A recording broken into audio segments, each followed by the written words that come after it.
नमस्कार, मी प्रतीक्षा. DNA मराठीमध्ये आपलं स्वागत. मराठा समाजाला अपेक्षित आरक्षण मिळावे यासाठी मनोज जरांगे पाटील मुंबईत मोर्चा काढणार असून त्यासाठी राज्यभरात भेटीगाठी सुरू आहेत. आजारपणामुळे प्रत्यक्ष सभा घेऊ शकत नसल्यानं भेटीगाठींवर भर दिल्याचे मराठा आरक्षण आंदोलनाचे नेते मनोज जरांगे पाटील यांनी सांगितले. या पार्श्वभूमीवर राज्याचे उपमुख्यमंत्री देवेंद्र फडणवीस यांच्यावर थेट हल्ला चढवत जरांगे म्हणाले, मोर्चाचे नियोजन सुरू झाल्यापासून फडणवीस यांनी भाजपामधील काही ओबीसी नेत्यांना गोव्याला नेऊन त्यांचे कान भरले. मराठा समाजाला विरोधात उभे राहा, लढा आणि दंगली करा असं सांगून राज्यात मराठा विरुद्ध ओबीसी संघर्ष पेटवण्याचा त्यांचा डाव आहे. फडणवीस म्हणतात ते ओबीसी समाजाचा विकास करणार आहेत. मग मराठ्यांनी काय त्यांचं घोडं मारलं का, असा सवाल जरांगेंनी उपस्थित केलाय. राज्यात जाणीवपूर्वक मराठा नेते आणि अधिकाऱ्यांना टार्गेट केलं जात असल्याचा आरोप करत समाजाने त्यांच्या पाठीशी उभे राहण्याचं आवाहनही त्यांनी केलंय. नाही दादासाहेब, हे बघावं, मी कधी असं आंदोलन नाही चालू. मी आंदोलन, मला माझ्यावर आत्मविश्वास आहे, माझ्या समाजावर मला आत्मविश्वास आहे. त्याच्यामुळं आम्ही लढायला सुरुवात करतो. तसं मग बोलून होतं ते, मग तुम्ही येता का, मी मग आंदोलनाला बसतो.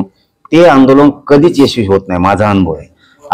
आपल्याला वेदनाची जाण असली पाहिजे, आपल्याला गोरगरिबांच्या प्रश्नाची जाण असली पाहिजे. आपण ते तळमळ घेऊन जर बसलोत ना तर यश नक्की मिळतं. पण आपण जर ठरवून बसलो ना, कधीच आंदोलनाला यश येत नाही. त्यामुळे त्यांना यायचं येते नाही येते ना, आम्हाला आमच्यावर आत्मविश्वास आहे, आम्ही ते घेणार आहेत. आणि आता प्रत्येक गावातून एक घर एक गाडीचं नियोजन झालं, एक घर एक गाडी. कारण ज्याच्याकडे मोटरसायकल असेल, सगळ्याकडे फोर व्हीलर नाहीत आणि त्या मिळू बी शकत नाहीत. त्याला मोटरसायकल, रिक्षा, जीप, टेम्पो, ट्रक, ज्या गाड्या असतात त्या घ्यायच्या. एक दिवस मुंबईला सगळ्यांनी वाटा लावली, गणेशोत्सवाचे दिवस आहेत ना. मग आपले काही माणसं गावात आहेत ना. आपला आईबाप जर मुंबईला आले तर पोरं घरी आहेत गणपतीसाठी, आणि जर पोरं मुंबईला आले आपले आईबाप आहेत गावात.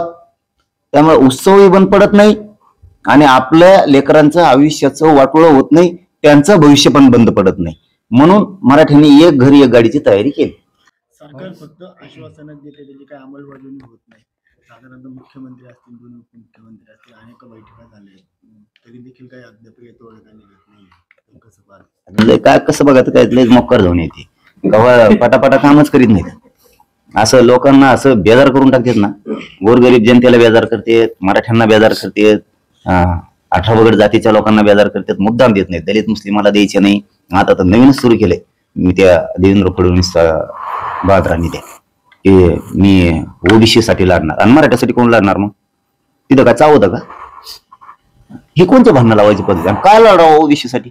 ते धनगर मेरे नाव रडू आरक्षण दे म्हणून आणखीन द्याय ना. म्हणजे किती पद्धत वाईट आहे. निवडणुका जवळ आल्या हे लगेच मी ओबीसी म्हणायचं, रक्त महा ओबीसीच आहे. आणखी मोठी निवडणूक आली म्हणायचं महा हिंदूचं रक्त आहे. परत त्याचं रक्त एक तर कोणाचं आहे मला आणि लागाना. म्हणजे काय माणूस चालबाजी करू शकतो? ते ज्ञानेश्वरीताई महादेव मुंडेंचा भायाचा खून झाला, तिथं न्याय नाही.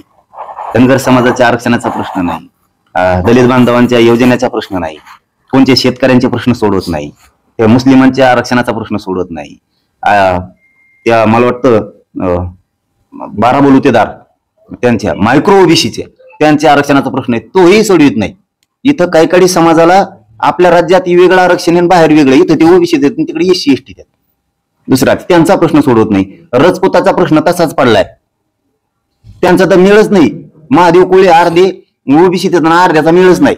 कोणत्या ओबीसीचं नेतृत्व करतोय देवेंद्र फडणवीस? काही मिळच लागत नाही.